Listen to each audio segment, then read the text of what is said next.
Hello everyone. आप सभी लोगों का एक बार फिर से आपके अपने YouTube channel massive skill GK में स्वागत है।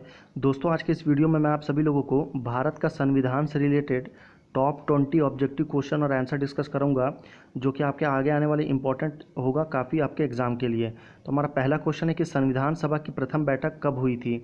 9 दिसंबर 1946, 26 जनवरी 1950, 20 जुलाई 1950 या 26 जनवरी 1950। तो संविधान सभा की जो प्रथम बैठक या पहली बैठक हुई थी वो आपका 9 दिसंबर 1946 में हुई थी। और इसी दिन किसको? तो डॉक्टर सच्चिदानंद सिन्हा को संविधान सभा का अस्थायी अध्यक्ष चुना गया था। उसके 2 दिन के बाद यानी कि कब? 11 दिसंबर को जो है उसकी दूसरी बैठक हुई थी, जिसमें डॉक्टर राजेंद्र प्रसाद को संविधान सभा का स्थायी सदस्य चुन लिया गया था। तो ये जो कुछ इंपॉर्टेंट चीज़ें संविधान सभा से रिलेटेड जो कि आपको पता होना चाहिए। क्वेश्चन नंबर 2 है कि पुनर्गठन के फलस्वरूप वर्ष 1947 में संविधान सभा के सदस्यों की संख्या कितनी रह गई? 450, 572, 299 या 272? तो 1947 में जब संविधान सभा ने बनाया तो पुनर्गठन करने के बाद में टोटल सदस्य कितने हो गए थे? तो टोटल सदस्य हो गए थे आपके 299। कितने सदस्य? आपके 299 सदस्य हो गए थे। अगले क्वेश्चन में चलते हैं। क्वेश्चन नंबर 3 है कि भारतीय संविधान में किस अधिनियम को ढांचे को स्वीकार किया गया है? माने कि इंडियन कॉन्स्टिट्यूशन जो बनाया गया है उसका बेस कौन सा है? भारत शासन अधिनियम 1905, ईस्ट इंडिया कमीशन 1905, भारत शासन अधिनियम 1942 या भारत शासन अधिनियम 1935?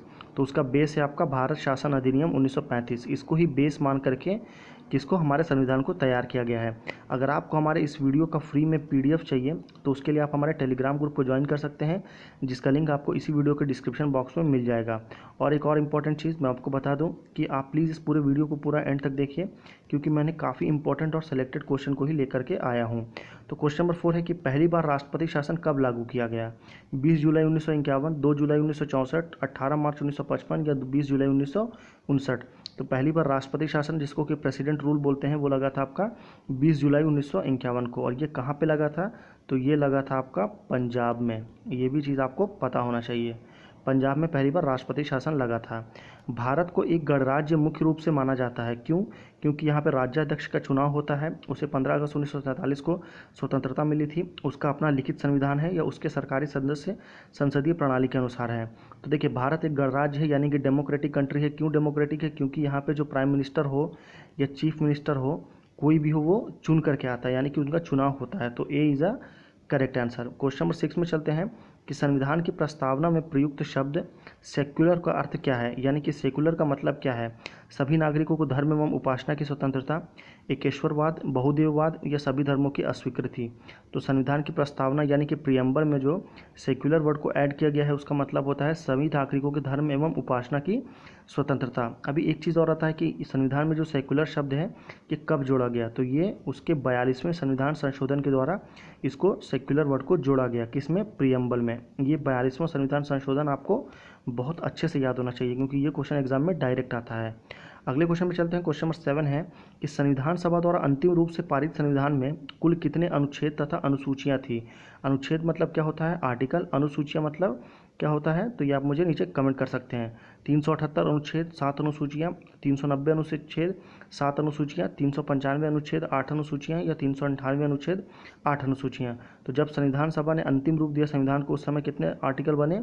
तो टोटल 395 आर्टिकल बने। और अनुसूचियाँ कितनी थी? तो टोटल 8 अनुसूचियाँ। मतलब C is a correct answer. Question number 8 में चलते हैं कि संविधान के किस अनुच्छेद में यह अंकित किया गया है कि इंडिया यानी कि भारत जो है वो एक राज्यों का एक संघ होगा? अनुच्छेद 1 यानी कि आर्टिकल 1, आर्टिकल 2, आर्टिकल 3 या आर्टिकल 4? तो इंडियन कॉन्स्टिट्यूशन का जो पहला ही आर्टिकल है वो क्या बोलता है? तो वो ये बोलता है कि भारत जो है राज्यों का एक संघ होगा। तो A is a correct answer. Question number 9 में चलते हैं कि संविधान के अनुच्छेद 1 में भारत को क्या कहा गया है? तो अभी मैंने देखा कि भारत को क्या कहा गया है? तो भारत जो है एक राज्यों का संघ होगा, यानी कि भारत में बहुत सारे अलग अलग राज्य रहेंगे जिनका संघ जो है वो भारत कहलाएगा।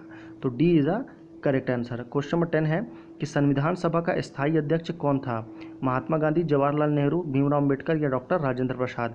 तो संविधान सभा का स्थायी अध्यक्ष जो है किसको चुना गया था? तो वो डॉक्टर राजेंद्र प्रसाद को चुना गया था। कब चुना गया था ये आपको याद रखना है। 11 दिसंबर 1946 को चुना गया था। और इससे पहले 9 दिसंबर को डॉक्टर सच्चिदानंद सिन्हा को अस्थायी सदस्य चुना गया था, अस्थायी अध्यक्ष, माफ करिएगा। क्वेश्चन नंबर 11 है कि भारत के पहले राष्ट्रपति के रूप में डॉक्टर राजेंद्र प्रसाद का चुनाव किसने किया? संविधान सभा ने, महात्मा गांधी ने, प्रधानमंत्री ने, या इनमें से कोई नहीं? तो पहले राष्ट्रपति डॉक्टर राजेंद्र प्रसाद का जो चुनाव किया था, किसने किया था? तो वो संविधान सभा ने किया था। A is a correct answer. Question number 12 है कि भारत एक गणतंत्र है, इसका मतलब क्या है? सभी मामलों में अंतिम अधिकार जनता के पास है, भारत में संसदीय शासन व्यवस्था है, भारत में वंशानुगत शासक नहीं है, या भारत राज्यों का एक संघ है?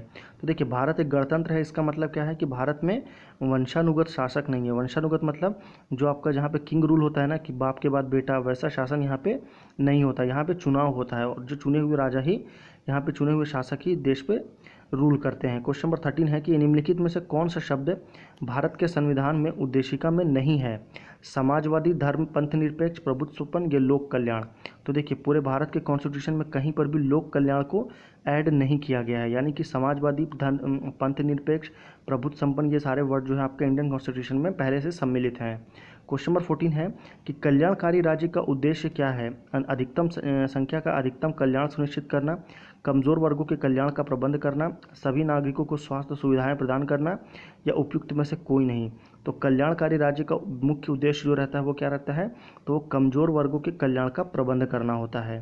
क्वेश्चन नंबर 15 में चलते हैं कि वर्तमान में भारतीय संविधान में गणना की दृष्टि से कुल कितने भाग और कितने अनुसूचियां हैं? 22 भाग 5 अनुसूची, 22 भाग 12 अनुसूची, 395 भाग 12 अनुसूची, और 14 भाग 12 अनुसूची। तो वर्तमान में बोल रहा है, यानी कि अभी टोटल कितने भाग हैं? भाग मतलब क्या बोलते हैं? तो भाग मतलब कितने पार्ट हैं आर्टिकल के, यानी कि कॉन्स्टिट्यूशन के। तो वो हैं आपके 22 पार्ट्स हैं और 12 अनुसूचियाँ हैं। ओके, अगले क्वेश्चन में चलते हैं। क्वेश्चन नंबर 16 है कि भारत में वर्तमान में भारतीय संविधान में धाराओं की संख्या कितनी है? 356, 395, 404 या 448? तो टोटल धारा कितनी है? तो टोटल धारा है आपकी 448। तो D is a correct answer. Question number 17 है कि लोकसभा तथा राज्यसभा की संयुक्त बैठक कब होती है? कभी नहीं, संसद का सत्र शुरू होने के 10 दिन के बाद, या संसद का सत्र शुरू होने पर, या संसद का सत्र खत्म होने पर? तो लोकसभा और राज्यसभा की संयुक्त बैठक जो होती है वो संसद का सत्र शुरू होने पर होती है। तो सी इज़ अ करेक्ट आंसर। वर्ष 1938 में किस व्यक्ति ने वयस्क मताधिकार के आधार पर संविधान सभा के गठन की मांग की? महात्मा गांधी, जवाहरलाल नेहरू, राजेंद्र प्रसाद या भीमराव अम्बेडकर?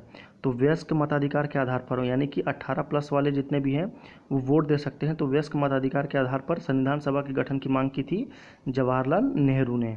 अगले क्वेश्चन में चलते हैं हम। क्वेश्चन नंबर 19 है कि वर्ष 1942 में किस योजना के तहत यह स्वीकार किया गया कि भारत में एक निर्वाचित संविधान सभा का गठन होगा जो युद्धोपरांत संविधान का निर्माण करेगी? गोलमेज सम्मेलन, क्रिप्स योजना, संविधान निर्मात्री सभा, या इनमें से कोई नहीं? तो वो किया था आपका क्रिप्स मिशन ने। क्रिप्स मिशन कब आया था? तो वो 1946 में आया था। क्वेश्चन नंबर 20 और लास्ट क्वेश्चन रहेगा हमारा कि राज्यसभा के लिए नामित प्रथम फिल्म अभिनेत्री कौन थी? मधुबाला, रेखा, नरगिस दत्त या हेमा मालिनी? तो राज्यसभा के लिए नामित प्रथम फिल्म अभिनेत्री जो थी वो इंडियन नेशनल कांग्रेस, यानी कि कांग्रेस की मशहूर लीडर कौन थे? तो नरगिस दत्त थी। ठीक है, ये किसकी बेटी थी? तो ये आपका सुनील दत्त की वाइफ और संजय दत्त की माँ थी। ओके, तो ये जो है पहली फिल्म अभिनेत्री थी जो कि राज्यसभा में पहुंची थी। क्वेश्चन नंबर 21 है। इस क्वेश्चन का राइट आंसर आपको मुझे नीचे कमेंट करके बताना है। तो मैं आपसे रिक्वेस्ट करूंगा कि आप इस वीडियो को अगर आप एंड तक देख चुके हैं तो आप इस क्वेश्चन का राइट आंसर ज़रूर कमेंट करके बताएं कि किसी क्षेत्र को अनुसूचित जाति और जनजाति क्षेत्र घोषित करने का अधिकार किसे है? प्रधानमंत्री को, राष्ट्रपति को, लोकसभापति को, या मुख्यमंत्री को? तो ये निर्णय कौन करेगा कि कौन सा राज्य या कौन सा जिला जो है वो अनुसूचित जाति और जनजाति क्षेत्र है? तो आप राइट आंसर मुझे नीचे कमेंट करके बता सकते हैं। अगर आपको वीडियो पसंद आया तो प्लीज़ इसे लाइक करें, शेयर करें और हमारे चैनल को ज़रूर सब्सक्राइब कर लें ताकि आगे आने वाली इंपॉर्टेंट वीडियोज़ की नोटिफिकेशन